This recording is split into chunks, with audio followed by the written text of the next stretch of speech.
नमस्कार, आप देख रहे हैं न्यूज 9 भारत और मैं हूं आपके साथ अशोक चौहान। देश और दुनिया की तमाम खबरों पर आइए डालते हैं एक नजर। आजमगढ़ जिले के सठियाओं में नेताजी सुभाष चंद्र बोस की जयंती पर आजाद भगत सिंह युवा वाहिनी ने दीप जलाकर श्रद्धांजलि अर्पित की। भारत मां की भक्ति के अजय राष्ट्रीयता की प्रेरणा से पूरी दुनिया को ओतप्रोत करने वाले महानायक पूज्य अमर बलिदानी नेताजी सुभाष चंद्र बोस की जयंती के पावन अवसर पर धूप दीप प्रज्वलित करके उनके जीवनी पर प्रकाश एबीएस युवा वाहिनी के पदाधिकारियों द्वारा प्रकाश डाला गया।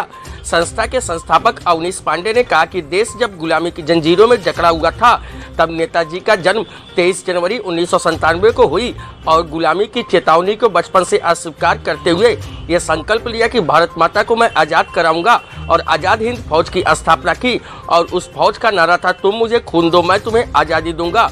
इस आक्रामक आंदोलन से प्रभावित होकर देश के कोने कोने से युवकों की नियुक्ति होनी शुरू हो गई और दुनिया की निःशुल्क सेवा देने वाली बड़ी सेना का गठन हुआ, जिसे सेना को नेताजी ने कई शैक्षणिक पद्धतियां भी दी। अतः इस सेना के नेतृत्व में देश आज़ाद भी हुआ, किंतु इस देश के देशद्रोहियों के चलते नेताजी यह देख सके उससे पहले उन्हें अपनी सांस छोड़नी पड़ी। नेताजी के स्मरण मात्र से रक्तस्राव बढ़ जाता है और वीरता का बोध होने लगता है। आज के युवाओं को नेताजी को पढ़ने की आवश्यकता है। संगठन के जिला अध्यक्ष डॉक्टर एस.के. तिवारी ने कहा कि नेताजी की राष्ट्रभक्ति का पूरी दुनिया लोहा मानती है। उनके नेतृत्व से अंग्रेजों में जो भय उत्पन्न हुआ उसका परिणाम ही 1947 की आज़ादी है। ये है राष्ट्रभक्ति और राष्ट्र की आज़ादी के प्रति जज्बा को नमन करना चाहिए। इनकी कुशल क्षमता के स्मरण मात्र से ऊर्जा का संचार होता है। इन्होंने ही जय हिंद का भी नारा दिया। ऐसे महापुरुष के जयंती पर उपस्थित होकर स्वयं को धन्य महसूस कर रहा हूँ। युवा वाहिनी के कार्यकर्ताओं ने खूब देशभक्ति नारे लगाए, सभी ने अपने विचार भी रखे। न्यूज 9 भारत से अमित तिवारी की खास रिपोर्ट। जय हिंद, वंदे मातरम। मेरे प्यारे भारतवासियों, मेरे दोस्तों, मेरे भाइयों, आज सुभाष चंद्र बोस नेताजी की जयंती है और उस जयंती पर दीप प्रज्वलित करने का कार्यक्रम अपने सहयोगियों के साथ कर रहे हैं। बड़े गर्व की बात है। नेताजी की वीरता का जब हम लोग कहानियाँ सुना करते थे, बच्चे थे, उनकी झांकियाँ देखा करते थे, तो हम लोगों को नेताजी बनने का शौक उत्पन्न हुआ करता था।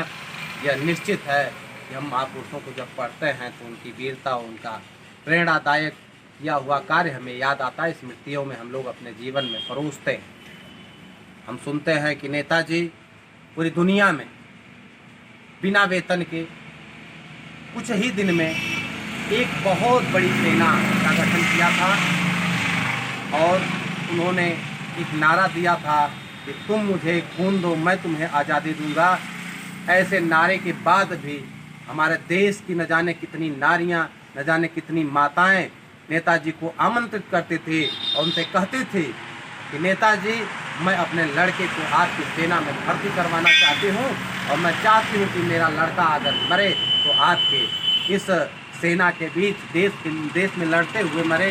ऐसी देशभक्ति की प्रेरणा भरने वाले, हुंकार भरने वाले नेताजी को मैं बार बार नमन करता हूँ। नेताजी ने जय हिंद का भी नारा नेताजी ने दिया था।